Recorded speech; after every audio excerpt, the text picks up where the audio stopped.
Welcome back to the Uprising Network. We're back with another movie review, specifically another review of the movie Joker. If you haven't seen the first episode of this review, the first part of this review, because I had to get my shit off. Okay, part one of this review with me and Mel from #Eastside.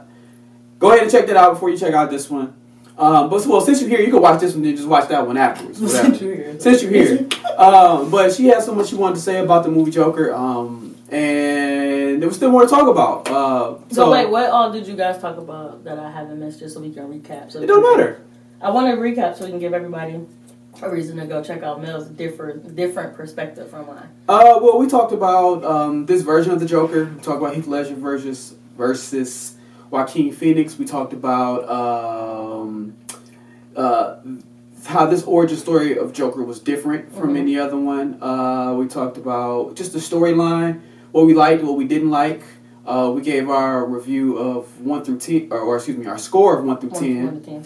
And we also talked about other small stuff like Gemini Man and shit like that too. Oh, okay, I didn't see that yet, so I can't get in there. But did you watch the TV show Gotham? A few times, like the first season. They kind of put a little bit of Joker's origin story, like when he was a kid and how he started coming into his madness, kind of. They kind of put that into the TV show. And then I noticed that in the Joker movie, they allured back to some of the stuff from the Gotham TV show. I don't know if it was on purpose or not, but just like his mother being in the asylum before he was born, and then him growing up with a mentally ill parent, and then creating his mental illness, and then that turning into a serial murderer. I don't think he's really a serial murderer. In this version, he was a serial murderer. Not in this movie, he wasn't. He was serially murdering niggas. It was emotionally, it was like intent behind it. I look at serial murder as like people just going around randomly killing people. See, I think of that as psychopath. What's the difference? Serial murder means you just do it over and over. Like habitual murderer, maybe. But he didn't just do it over and over, though. But he did. But how many people he killed in that movie? He was provoked. Right, life is about choices. You ain't have to kill them. He didn't. Well, at one, the three guys on the subway at the beginning, when he first started kind of like transitioning, I think he had to defend himself, and why not? Yes, and then his self-defense turned into power. He like, I could kill niggas. Yeah. And then he went on a killing spree. He didn't go on a killing spree. That nigga was wildin'. Okay, he killed the other clown guy. Mm-hmm. Okay, one. Because he set him up, though. He killed his mom. He killed his moms because she lied to him and broke his trust. Okay. I think that he killed that nurse at the end. Okay. That's 3 people. And he killed the talk show host. He did. He killed the talk show host.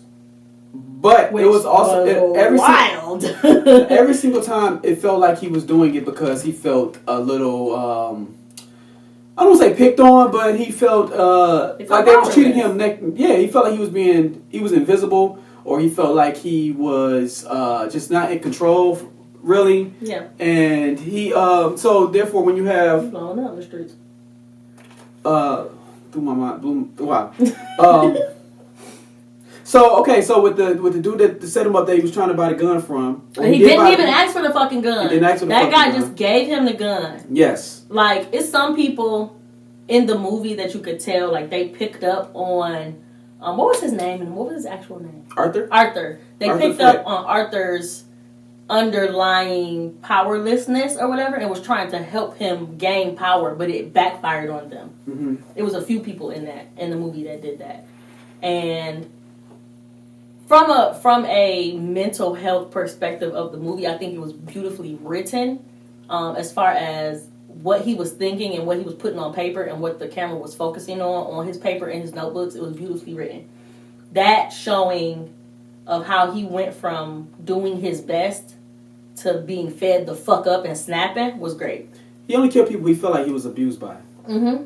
But how do you explain the talk show host, though? He said it. But you didn't bring me on here to showcase my talent. You brought me on here to make fun of me in front of the world. Correct, but he has been dreaming about going on that show for years. Because of his talent. Not because you're bringing me on because you want to make fun of me. Right. So because you want to make fun of me, now I want to go ahead and show the world how somebody like me can really take control of the situation. Whether, quote unquote, control of the situation. Was you expecting that? Not at all. I was expecting him to kill himself. Because leading up to it, you know what I'm saying, he was like the end of his monologue was like boom. He said he was basically showing he was gonna kill himself. Or at least fake with the gun being empty or whatever. So when he pulled the gun out on the show and shot Robert De Niro on the head, and it was just like at first it was the first time in a long time I was really like surprised by something that happened, like an ending. Shit. I be calling shit. I predict a lot of the ends of movies. This one I didn't see coming. Like Us at the end, I didn't see coming at the end. I remember what happened. The boy realized that the mama. Yeah. I didn't realize that was coming at the end. But so you say you like the way it was shot and written. I do. I like the way that it was shot and written, and I like the fact that one, he was conditioned to believe that he had a issue to where he had a card that was like, "Oh, I'm sorry for laughing. I have a condition." Yeah. When really. He could not show emotion. He laughed shit off. Like, every time he killed somebody, every time he came up in the world, he was laughing and dancing and shit. Mm-hmm. I was like, yo, whoever wrote this shit is mentally fucked up or did a lot of mentally fucked up research, because it was spot on to the shit that I've dealt with, I've seen people deal with. Like, his reaction to being hurt was laughing. Yes. That shit was, every time he was uncomfortable, he laughed that shit off. Yes. What did you think about the fact that Joker and Batman might actually be brothers? At one point in the movie, I thought that that's where they were going with the movie. Like, maybe that was like the start of a new relaunch of Batman or something stupid. But that never made sense to me. Why? It just never made sense to me. Even because growing up, Batman and the Joker were around the same ages. Mm. Like, this, even in the Gotham show, Batman was a kid when Joker was a kid. Okay. This Joker, like, 40. And Batman, like... I don't think he was, like, 40. 30-something, 30 plus? Maybe early 30s. 30 plus. He's 30 plus. And Batman is like 10, 11 years old. Yeah. It didn't make sense to me because I'm not used to it, maybe. It just didn't register. It didn't Mel brought up a good point to me. He's like, so the mother's had mental issues her entire life. Okay, so how was a mentally ill patient able to adopt a mentally ill child? With Batman's father, I always forget his name, Thomas Wayne or something like that. Yeah. He's had enough power in the city to really make shit shake. Okay, he's definitely one of the most wealthiest people in the city, most prominent people in the city. He can make shit shake. Mm-hmm. So if you want to get rid of an illegitimate child, you can put it on someone that nobody's going to believe, say something happens so he feels like the mother actually had the child, gave birth to the child, therefore that genetic handicap was placed upon the Joker character as well, so he's been dealing with it all his life. So I'm like, that makes sense. What if Tom Wayne did have a moment with the Joker's mom and she got pregnant and the only way to cover it up is to say that he was adopted? So I'm like, that could make sense, but I get it. Why would they allow a mentally impaired woman to adopt a child? And she used to work for him. I didn't think about none of that. I thought from the movie itself, just strictly from the movie and not putting any other outside... That's from the movie. No, I'm saying, but not putting any other outside things from other Batman spinoffs onto this. From the movie, the mother was in the asylum. The mother was institutionalized for making shit up in her head that she believed. So I didn't believe any of that. Mm-hmm. Just like the whole part of the movie where he had a love interest with Zazie. I think that's her name. Zazie was like being his girlfriend. At no point when that shit was happening did I think that this nigga wasn't dreaming. So you didn't believe it the whole time? I didn't believe when he just busted in her apartment and started kissing her. I didn't believe when she was at the club, the comedy club. Like, I think that he was just looking for some comfort in that, and he made it up in his head. Just like his mother made a lot of shit up in her head and ran with it to make her feel better. Mm-hmm. I was looking at it through a lens of, like, social work the whole time. Do you feel like everything that happened in that movie, all the deaths and everything, or that actually happened? Yeah. I think all the killing happened. For sure. Okay. So when do you think this movie was filmed? Because I'm getting like early 80s. Take place. It's like 81 or something. Yeah, I'm getting like early 80s the way that the subway scenes was looking. It's like 81, I believe. Even like the way that he was killing people in the subway and it wasn't a lot of subway traffic. That's like very early 80s type shit. Because he just blew my man's head off and then ran up the steps. Like, wait a minute. So how do you answer the fact that he went from being surrounded by all of these other clown figures to basically being put on a pedestal to all of a sudden the next scene he goes to he's in a mental asylum. Arkham Asylum. Arkham Asylum, handcuffed. Now I'm not sure if he told the therapist at the end or the psychologist at the end that all he thinks is bad thoughts. Now I'm thinking that at the end when she's questioning him, assessing him, or asking him questions, she's questioning as well. Right, she's assessing him. She's put there to find out if he can be institutionalized. Okay, so why is it that you don't see that maybe everything that happened was in his head? I didn't think of it that way. That's actually funny. But he would have to have done something to be put in Arkham Asylum. Because prior to that, he was out on the streets with a job, with a 9-to-5. Well, he also... And 2 caseworkers, might I add. 2 caseworkers. And then one of the caseworkers had to basically end their appointments because they ran out of funding. Which was real as shit. That shit happens. Real as shit, okay. You feel like you see all the fucking cases and like her load and all her folders and all the shit she got to go through. He went into the mental institute, Arkham Asylum, whatever, stole his file. Which, okay, so that I didn't understand. If he wasn't able to take the file, why was he able to even get the file? What? And because he went and the black guy behind the gate, gave him all the information from the file, but wouldn't let him take the file. He didn't give him everything. But he gave him, first of all, he gave him information he should not have given him if he wasn't able to take the file. Right. It's the 80s. Yeah. Different time. They was out there wilding with information. So he did that, and who knows? I wish there was a part 2 coming. Is there not talks about? She said he wasn't doing that role again. I mean, it was heavy. I wouldn't do that shit again either. And he had to lose 50 pounds for it. Yo, his body weight, like his shoulder, like the way his shoulders would sit when he would sit down or when he was doing his makeup, it was just it was shot very well. It was just shot very well. The whole movie had a creepy undertone to it. It was great. But you want to know my favorite part about it? What's that? The Joker wasn't no fucking dummy. Because when the police started questioning him, he didn't do none of that laughing shit, none of that anxiety shit. He wasn't shaking, tapping, dancing, or nothing. That motherfucker said, you got me fucked up. I'm going to go. He ran into the wall. But other than that, he was there. He was like, no, y'all got me fucked up. I ain't telling you nothing. Right. I appreciate the Joker not being no dummy. Fuck 12. I mean, I would think that I guess at that point he didn't make that full transition to being, I don't want to say a lunatic, but of being confident. He was really towards the end of the movie. Beginning of the movie, he didn't have any confidence in himself whatsoever. He getting beat up by kids and shit like that. Towards the end of the movie, he's more confident in himself. He's going by the name of Joker. He's changed. Yeah, but I'm saying he's figuring himself out, and that's after he gets off the medication.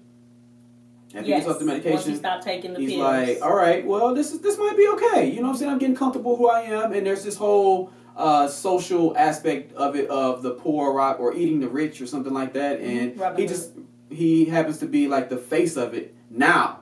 So I'm saying he went from that to after getting almost killed in the back of a police car to next thing you know he's handcuffed in an insane asylum. It doesn't show how he got there. It doesn't show if he was arrested or anything like that. So I'm thinking all this shit is made up. During the riot, you hear the police sirens. I assumed that through the riot, they arrested the people that needed to be arrested. They caught the guy who shot the guy on TV, and they took his ass to the insane asylum. Which, this gotta be the 80s, because now they throwing your ass in max. No, it's 80s. Yeah, it gotta be that. Because not like today, 23-1. Okay. But that's how I think that he got into the insane asylum. Plus, he had a record of having caseworkers, and usually some type of showing that you want to help yourself, they give you more help. So they gave him a psychiatrist or a psychologist, whatever her role was at the time, to assess his ass, and he was like, huh. Got it. On the 1 to 10, what did you give this? I gave it an 8. An 8? Yes, I gave it an 8. What could have been better? More depth. Like, okay, I don't think that him going to the Wayne estate. I don't think that scene was necessary. But that's also because I don't believe that he was Tom Wayne's son. I don't think that was necessary. I feel like there was a lot of parts that were drawn out around making this about Batman that it never had to be made. And I'm so fucking tired of seeing Batman Mama pearls get snatched off. Like, okay, they snatch the pearls. Mm-hmm. They kill him. Mm-hmm. Batman is an orphan with millions of dollars and a smart-ass butler. We get the fucking point. I'm tired of seeing that shit. I'm tired of seeing it. Just like I'm tired of seeing Uncle Ben get killed. Mm-hmm. Stop killing Uncle Ben. We get it. I gave it a 9.5. That's generous. If we're talking about writing, that writing was on. The writing, the way it was shot, how different it was from any other Batman story. I think the acting was well done. I didn't have any gripes with the acting. I didn't feel like it was overacted. I felt like it had the perfect tone. I think the beginning was a little slow, but it pays off towards the end when you start to feel emotional connection towards Arthur Fleck. And by that time, I really understood why he became the Joker, and not because he fell into some chemicals and next thing you know, he has a permanent smile on his face type shit. I ain't really feeling it. I like this origin story more than any other one. I know it's Is this the first Joker origin story though? Movie? Yeah. He got cartoons or something? I mean, there's cartoons and shit like that, but it's the first movie. It's not. I've never seen a Joker origin story outside of the Gotham TV show. It was definitely in, maybe not really in Dark Knight, because you didn't really need it in Dark Knight, but it was definitely in, like, the first Batman movie. Mm-hmm. Okay. It was definitely in, like, Suicide Squad. Oh, I missed this. I'll revisit that.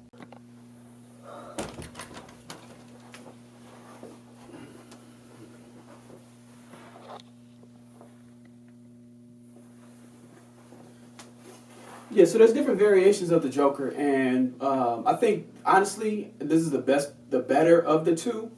I mean, people compare, it's only two that they really compare him to, Heath Ledger, and I think this one now, I think really is superior, but it's not really fair because Heath Ledger's Joker was a supporting character, and he wasn't really on screen nearly as much as maybe Batman in that movie or even Joker in this movie. I guess I give it 9.5. I don't have any gripes with it. My only gripe is that I don't think he's doing it again. Yeah. So therefore, we're going to have to go through a whole different Joker thing in the near future as well, because they're going to start the new young Batman. They already announced the casting of Catwoman, so that's going to be a whole new thing. Who do you think they're going to get to play the new Penguin? I thought Jonah Hill was. I can dig it. I can dig Jonah as Penguin. What about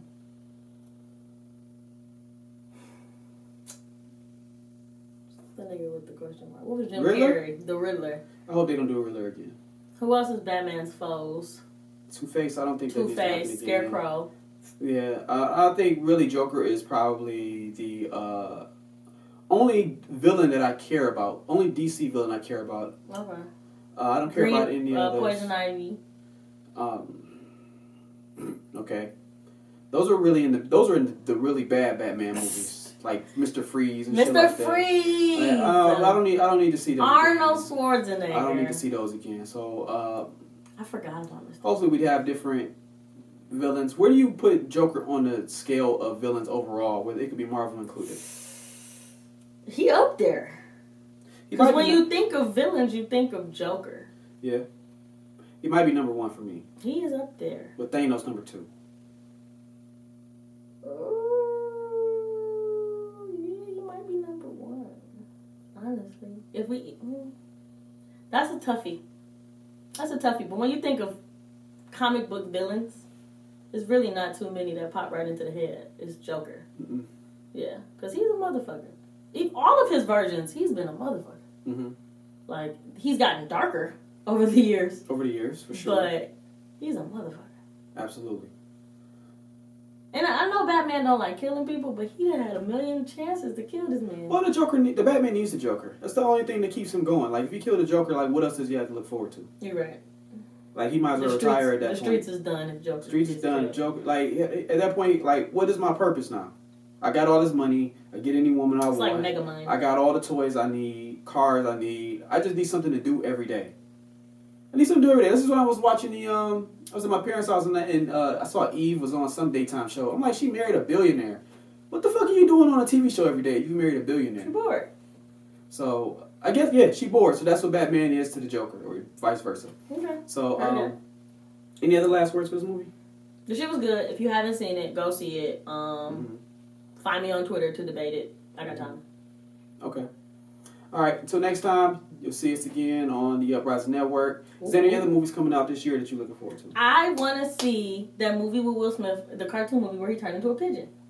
Oh, okay. I told JoJo I'd go see that shit without him. That looked flame. I'll let you and JoJo talk about that one. Man, that was good. Oh, we saw Addams Family. Okay. Flames.